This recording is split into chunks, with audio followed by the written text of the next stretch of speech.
बिस्मिल्लाहिर्रहमानिर्रहीम। अस्सलामु अलैकुम वरहमतुल्लाहि वबरकातुहू।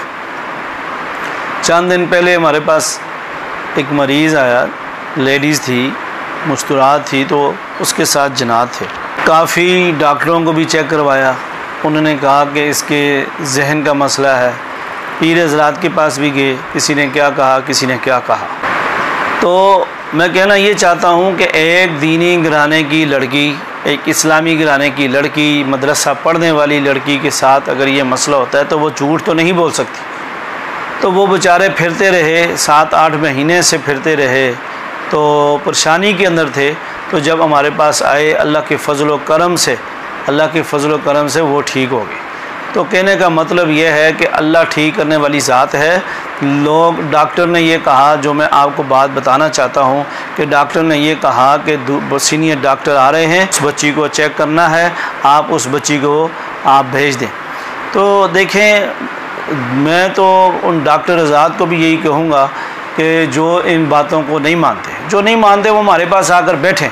जब हम इलाज करते हैं जनात का, तो वो हमारे पास आकर बैठें। और मुझे ये नहीं समझ आती कि अगर वो जिस्मानी बीमार हों, वो अगर मरीज़ जिस्मानी बीमार हो, चाहे वो लेडीज़ हैं चाहे जेंट्स हैं, अगर वो जिस्मानी बीमार हों तो वो हमारे से कैसे ठीक हो जाते हैं?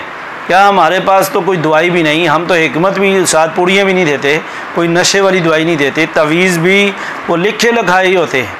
कोई हम उसके अंदर वो नशे वाली चीज़ें नहीं डालते कि किसी को नींद ना आती हो और वो ये तवीज़ खाए और वो सो जाए, कोई ऐसी चीज़ नहीं है। तो फिर वो ठीक कैसे हो जाते हैं? तो ये बात ज़हन नशीन करें कि सारे ही मरीज़ जिस्मानी बीमार नहीं होते।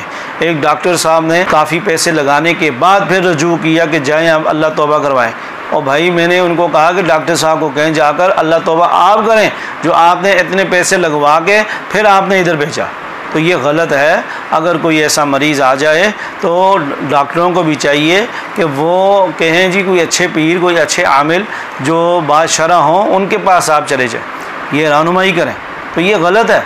हमारे पास तो कोई अगर जिस्मानी मरीज़ आता, हम तो कहते हैं ये डॉक्टरी मसला है, और जब डॉक्टरों के पास जाता है वो कहते हैं ये नफ्सियाती मसला है, ये ज़हनी मसला है, इसको ये ज़हनी टेंशन, दिमागी मसला है। तो ये गलत है। ऐसे मामले ना करें कि मरीज़ दर बदर फिरता रहे और वो आपके पास पैसे भी लगा ले और वो ठीक भी ना हो, और उसके बाद आप फिर कहें जी आप पीरों के पास चले जाएं। तो ये गलत है। कई डॉक्टरों के फ़ोन आते हैं, जब उनसे मरीज़ कवर नहीं होता, ड्रिपें लगा के थक जाते हैं, इंजेक्शन लगा के थक जाते हैं। अल्लाह जानता है कि डॉक्टर ज़ात फ़ोन करते हैं। तो इसलिए कि जब मरीज़ ज़्यादा हाथ से बाहर हो जाता है तो फिर वो फ़ोन करते हैं।